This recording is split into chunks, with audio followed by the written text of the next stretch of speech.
الو اهلا السلام عليكم. اسمع، قلت لكم باش نعمل لكم فيديو على العقارب اللي شفناهم في البحر، اي دونك يفو ان بو ريسبكتي سي زانجاجمون. خليني نوريهم لكم على خاطر حاجه جديده وحاجه ممكن خطيره. هما تعرفوا العقارب اللي عندنا، احنا عندنا في بلادنا عندنا العقرب هذه لو كراب، سي لو كراب نورمال. بعدين on a subi une invasion. Ce sont les crabes royaux, le crabe royal, le blue crabe. Et جانا من la mer rouge. معناتها تعدى مش النيل، تعدى مصر حسيلو حسيلو نسيت. Et il s'est répandu en Méditerranée. C'est le fameux crabe bleu. Donc هنا شفتوا هذا بتاعنا الأصلي صغير بنين، لكن ما ناكلوش احنا في بلادنا. وعندنا هذا البلو كراب عادة أكبر. وش عندك يا خويا يا سيدي؟ هذه الغولة جديدة، الغولة جديدة اللي شفناها ما نعرفهاش. حتى الصياد قال لك عمره لا شاف ان كراب كوم سلولا. أنا من الأول جي كرو سيتي لو كراب دالاسكا هذا، ولا لو كراب لو كينغ كراب، فهمت؟ يشبه له. Il est énorme et apparemment il ne se prend pas dans les filets. Donc وسولا فشدت منهم برشا، فهمت؟ حسيلو معناتها البحر نتاعنا ولا حتى هو بيدو ما عادش تعرف. حتى لي زويتر شوف تبارك الله، ما عندناش لي زويتر احنا. المدام مشات للسوق شوف جابت دي زويتر، لقت حاجات كبيره. يعني منين جايين هذوما؟ احنا مش مستانسين ناكلوا لي زويتر في جربه. Donc voilà, عندك هنا donc une espèce invasive, des espèces invasives. هذايا يسموها كيفاش يقولوا داعش بحر، على خاطر يدخل في الفيلي يكسر لهم كل شيء. ils essayent de l'exploiter، لكن انا جو كخوا كو سي اون كاتاستروف. على خاطر انا مش مستانسين نشوفوا عقارب كي من هكا، مستانسين نشوفوا عقارب كي من هذا، فهمت؟ هذا الكبير هكا، فهمت؟ وهذا جديد هذا. شوف معناتها شوف l'envergure de qu'il a. شوف حلوه.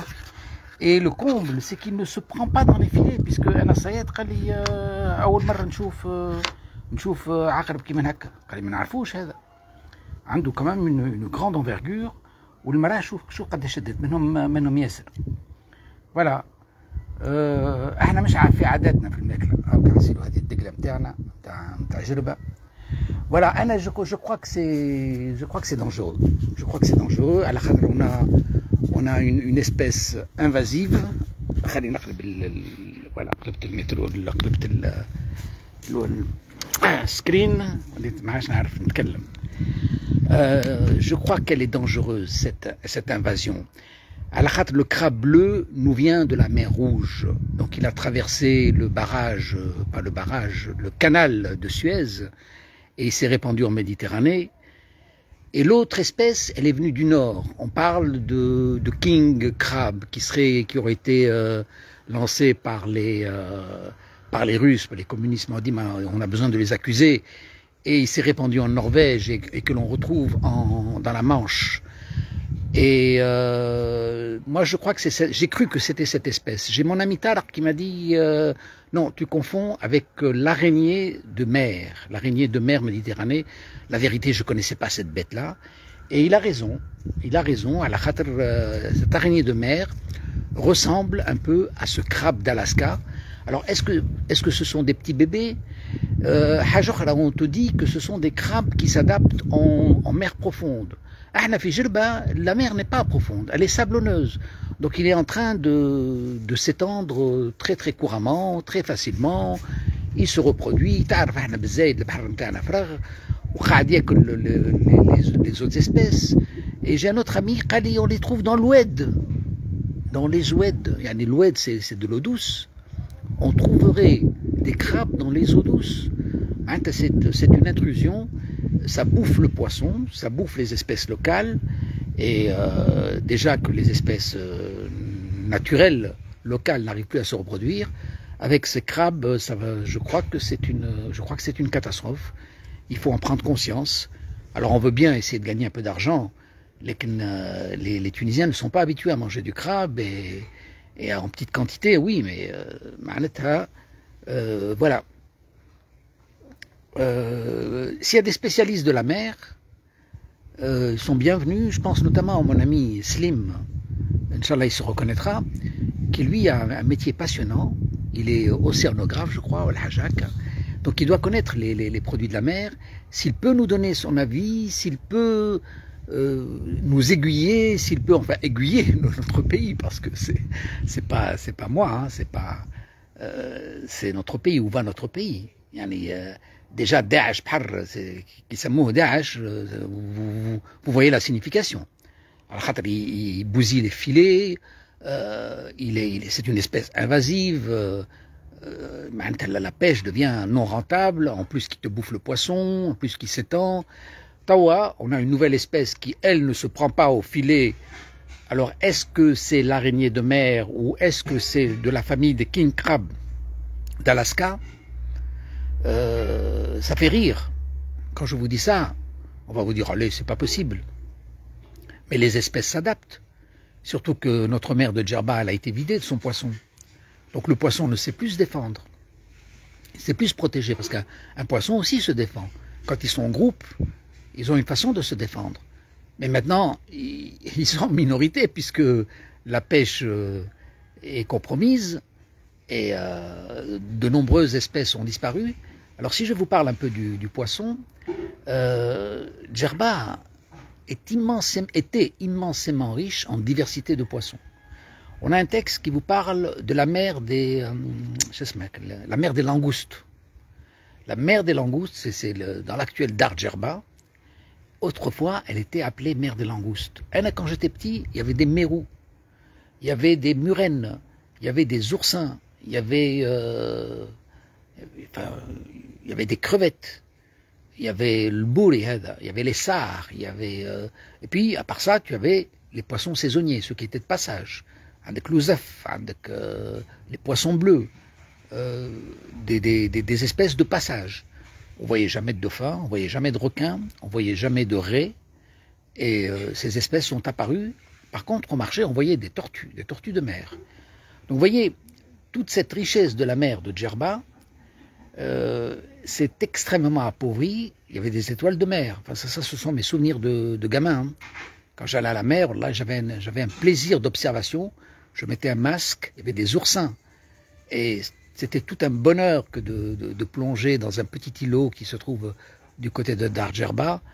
On faisait quelques brassées et moi, c'était un plaisir d'enfant terrible. Je m'oubliais. Je partais le matin à 10h jusqu'à 3h, 4h de l'après-midi pour rentrer chez moi. Et aujourd'hui, quand je retourne dans le même endroit, il est vide. Faire. Il y a de nouvelles espèces invasives. Il y a de nouvelles espèces invasives qui bouffent les locales, qui exterminent ce qui reste de poissons. Voilà. Comme je fais une page naturelle sur la faune marine, je vous en ai déjà parlé, comme la fameuse toison d'or dans la littérature grecque. Eh bien, c'est Djerba. C'est le golfe de Bourara qu'on appelait autrefois la toison d'or. La toison d'or, c'est le lieu de l'immortalité, là où la vie ne meurt jamais. C'était plein d'oiseaux, c'était plein de poissons, ils se reproduisent, et le héros, qui est un...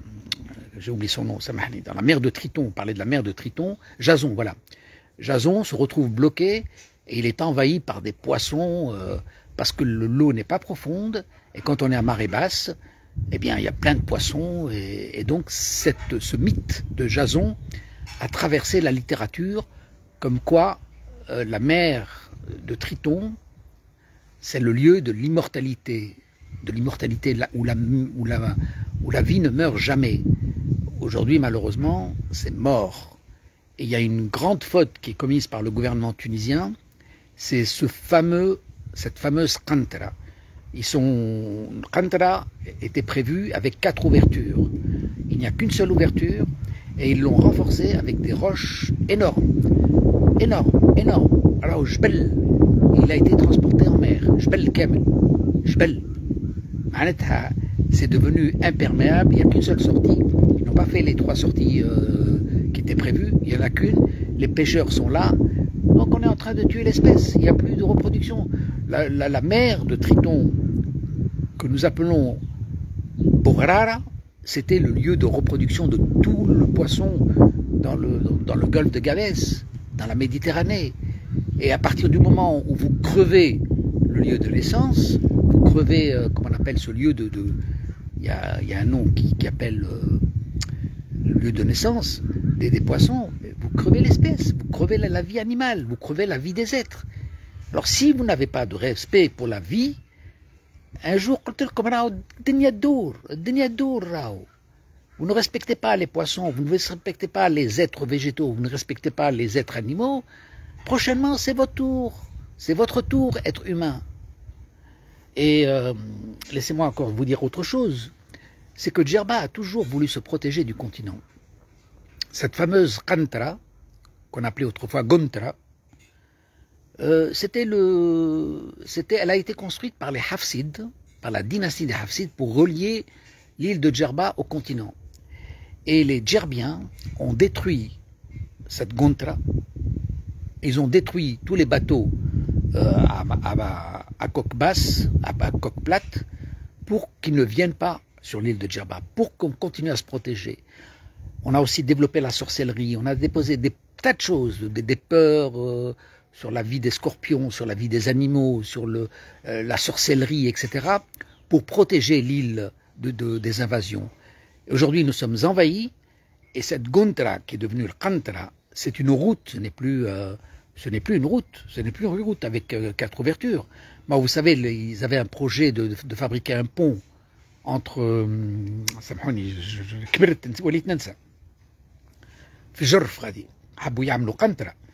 Et ils sont là depuis 10 ans, ils demandent toujours à l'international financer ce pont.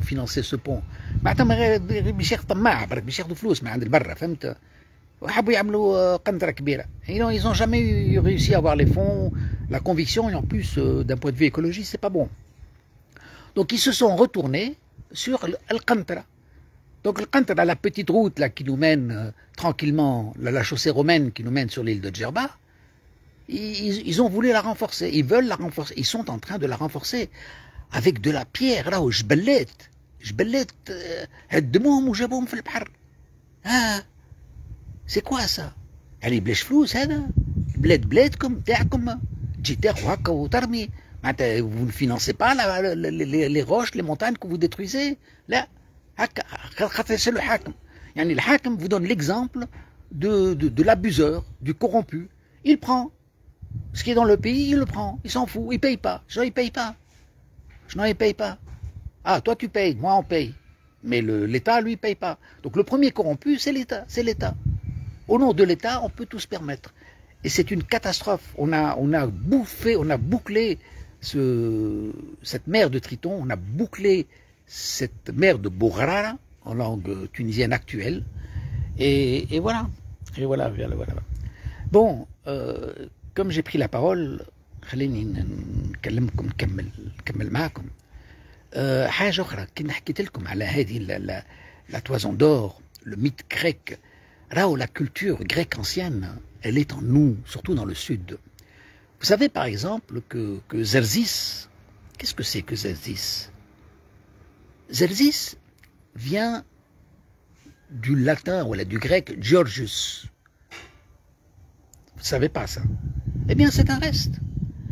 Et que Tripoli, Trabes vient de Terapoulos, qui voulait dire la troisième cité. La troisième cité de quoi? Je ne sais pas.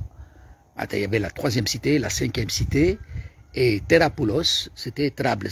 Donc vous voyez, cette culture grecque, ce n'est pas la Grèce, c'était la culture de la Méditerranée, dont nous gardons encore quelques éléments dans le Poséidon, dans des tas de mythes gréco-latins de Djerba qui ne sont pas perdus. Voilà, donc voilà, je me suis un peu laissé emporter pour parler de la mer, de l'environnement. Ce que je voulais vous dire aujourd'hui, je voulais mettre en garde contre les espèces invasives. Il y a un nouveau crabe qui apparaît, qui n'apparaît pas dans les filets des pêcheurs. C'est ça qui est étonnant. Maintenant, il a de longues pattes, donc il est habile, il perçoit le danger peut-être, et donc les pêcheurs ne l'ont jamais trouvé. Et moi, ma femme, elle est comme une gamine, là, elle adore pêcher, elle est allée pêcher, elle a la pêche au crabe, et elle a ramené ces espèces qu'on n'a jamais vues. Alors, je vous disais, est-ce qu'il s'agit du king crabs, d'une famille de king crabs? Mon ami qui est un scientifique m'a dit non, ce sont des araignées de mer. C'est parfaitement possible, je crois qu'il a raison. Est-ce qu'il n'y a pas une liaison entre les araignées de mer et les king crabs de Norvège? Est-ce que ce sont les mêmes? Est-ce que ce sont des espèces qui se sont adaptées au lieu? Est-ce que ce sont des bébés que ma femme a attrapés? Est-ce que c'est une espèce réellement invasive? Est-ce qu'il y a des dangers? Des dangers aussi pour le tourisme. Parce que est-ce que ces crabes n'attaqueraient pas l'être humain? Je n'en sais rien. Donc c'est des questions à se poser. Et ils ont trouvé dans c'est au Darjelba où ça s'est passé cette pêche, hein, c'est ce que je vous raconte. Hein. Donc c'est un lieu d'hôtel, etc. Donc au Darjelba, toute la population de la flore est en train de changer. Est-ce qu'il y a un danger? Est-ce qu'il y a un danger pour les autres espèces? Est-ce qu'il y a un danger pour la diversité? Je crois qu'une équipe de scientifiques devrait se mettre à l'affût. J'ose même plus dire l'UNESCO, hein, parce que l'UNESCO, je suis très déçu par l'UNESCO. Est-ce que l'UNESCO s'occupe du patrimoine de la faune? Est-ce que s'occupe de la végétation? J'ai écrit à l'UNESCO, ils ne me répondent pas. Ils disent qu'ils ne sont pas concernés. Pourtant, je crois que ça fait partie du patrimoine de la planète, qui n'est pas uniquement humain, qui est aussi un patrimoine végétal, floral, animalier, etc. Et je crois que l'UNESCO doit aussi... elle ne peut pas laisser passer des choses pareilles. Et face à la mauvaise gestion des gouvernants, eh bien, elle doit les assister. Elle doit apporter une aide pour vérifier, parce que c'est un danger contre la planète. C'est un risque. Alors, ces espèces intrusives nous viennent de mer Rouge. Elles sont arrivées en Égypte, elles sont arrivées en Tunisie, à Djerba. Elles sont arrivées au Maroc. Et de l'autre côté, tu as le fameux king crabs qui arrive par le nord. Ah, c'est l'eau. Allez, je vais terminer cette vidéo parce que j'aime bien être seul pour parler. Ok, je suis un peu perturbé quand il y a du gens. J'ai avoir le tour. pourtant واحد كياكل الميكرو ماذا به يكمل يحكي ما عنده ما يحكي. قلت لكم l'UNESCO احنا ماذا بينا elle joue son rôle. J'ai demandé à l'UNESCO qu'il y ait des requêtes civiles, que des citoyens comme vous et moi, des gens de la société civile, puissions nous retourner, puissions faire des requêtes auprès d'une institution internationale et que cette institution réclame des comptes aux gouvernants. Parce que nos gouvernements, ils sont inconscients, ils sont inexistants. On est peut-être face à un danger réel. Où sont les scientifiques? Qu'est-ce qu'ils en disent? Qu'est-ce qu'ils en pensent? Est-ce que c'est normal que ce soit un individu qui alerte, qui n'est même pas un scientifique, qui est juste un observateur, un amoureux de la mer, c'est tout. Donc quand même, alors j'éveille, mais je souhaiterais que des spécialistes, des connaisseurs, je reviens encore, mon ami Slim, j'espère qu'il se reconnaîtra, si lui peut faire quelque chose, parce que lui c'est un professionnel de la mer, et remonter l'information à l'État pour que l'État puisse faire des appels à une assistance des océanographes, du truc de Monaco, là tu vois, il y a des spécialistes quand même. Il faut observer ces choses-là, il faut observer, il ne faut pas laisser jusqu'à ce que les choses se dégradent complètement. Bon, allez, sur ce, je vous dis à bientôt. Ciao, ciao, ciao.